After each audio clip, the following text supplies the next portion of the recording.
एक बार की बात है। एक शांत नदी के किनारे जामुन का एक बहुत बड़ा और घना पेड़ था। उसी पेड़ पर रहता था एक बेहद चतुर बंदर। दिन भर वो मीठे मीठे जामुन खाता, कूदता फांदता और मस्ती में अपना समय बिताता। एक दिन नदी से एक मगरमच्छ बाहर निकला। वो बहुत भूखा था और पेड़ के नीचे थक कर बैठ गया। बंदर ने उसे देखा और दया करके ऊपर से कुछ जामुन नीचे फेंक दिए। जामुन इतने स्वादिष्ट थे कि मगरमच्छ हैरान रह गया।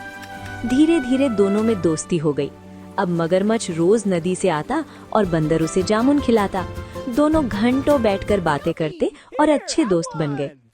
एक दिन मगरमच्छ कुछ जामुन अपने घर ले गया और अपनी पत्नी को दिए। जामुन खाते ही उसकी पत्नी की आंखों में लालच चमक उठा। वो बोली, ये जामुन इतने मीठे हैं तो जो रोज इन्हें खाता है उसका दिल कितना मीठा होगा। जाओ उस बंदर का दिल ले आओ। मगरमच्छ उदास हो गया। वो दोस्ती भी नहीं तोड़ना चाहता था और पत्नी की बात भी टाल नहीं पा रहा था। अगले दिन वो बंदर के पास आया और बोला, दोस्त, आज मेरी पत्नी तुमसे मिलना चाहती है, चलो मेरे साथ मेरे घर। बंदर खुशी खुशी उसकी पीठ पर बैठ गया। मगरमच्छ उसे नदी के बीचों बीच ले गया। अचानक मगरमच्छ ने सच बता दिया, मेरी पत्नी तुम्हारा दिल खाना चाहती है।